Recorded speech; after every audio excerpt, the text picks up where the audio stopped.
Всем привет! 4 июля американские штаты отмечают День независимости от британского колониализма. Сегодня в большей массе для молодежи этот праздник является данью традиции, с учетом разнородности американского населения и возникающих толков о том, кто же от кого стал независимым. Так как напомню вам, что на тот период торговля людьми и рабство всех цветов считалось социальной нормой. Представители негроидной расы были исключительно объектом товарных отношений, а коренное население Нового Света было не партнером, а досадной помехой для освоения новых земель. Поэтому можно кратко подытожить, что как историческое событие своего времени, независимость 13 американских штатов была событием эпохальным, которому следует отдать должное. А мотивы людей, собственно, как и сейчас, были во все времена одинаковы. Кто-то воевал с высшими намерениями на светлое будущее, кто-то зарабатывал на войнах, кто-то пытался изменить мир, кто-то им завладеть. С одной стороны, я презираю рабство. С другой, нуждаюсь в твоей помощи, но ты не в том положении, чтобы отказать мне.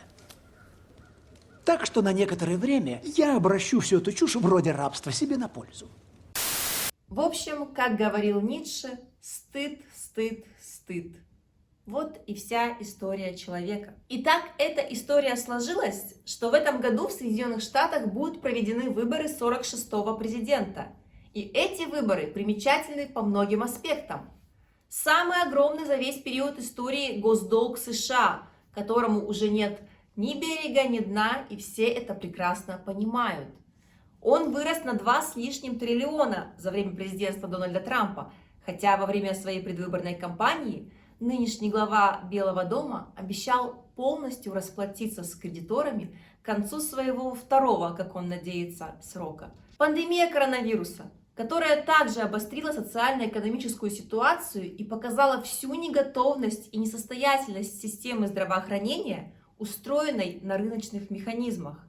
Безработица превысила уровень со времен Великой депрессии 30-х годов 20 века. Массовые беспорядки, распространившиеся с Миннесоты практически по всей независимой Америке, детонатором которых явилось убийство Флойда. И в какое бы русло ни пытались перевести раздражение толпы, будь то мирные протесты против полицейского насилия или борьба с расовой сегрегацией, выраженная в лозунге Black Lives Matter, мир прозревает, что это кризис всей существующей системы, которая не ставит ни во что никакие человеческие жизни, ни черные, ни желтые, ни белые. Поэтому в этом хаосе я выражаю свой лозунг солидарности со всем прозревшим человечеством. К этому президентскому фуршету следует добавить пикантное блюдо в виде компромата, который якобы Трамп припас для Джо Байдена. Кстати, очень интересная фигура для американского эстаблишмента, о которой мы также будем более детально говорить в следующих выпусках. Не обходятся эти выборы и без мистического ореола, связанного с проклятием Текумсе. По легенде, за нарушение бледнолицами договора вождь племени Шауни Текумсе, в переводе «летящая стрела», отправил Уильяму Генри Гаррисону, сенатору штата Индиана, послание с проклятием, которое заключалось в том, что каждый американский президент, избранный в год нацело делящийся на 20, умрет или будет убит до окончания срока своих президентских полномочий. Проклятие президентов США безотказно действовало до 7-го колена. Правда, уже промахнулась на Рейгане и Буше-младшем. Но, как у нас любят говорить, дыма без огня не бывает.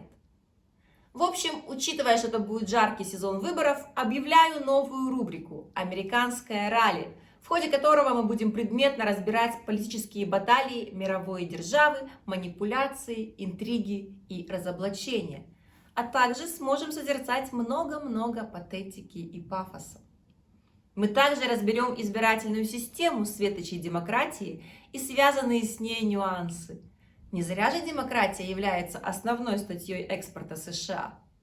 Глядя на первые эпизоды этого политического сериала, дам свой прогноз на итоги выборов, достоверность или ошибочность которого мы также сможем проанализировать по итогам результатов голосования.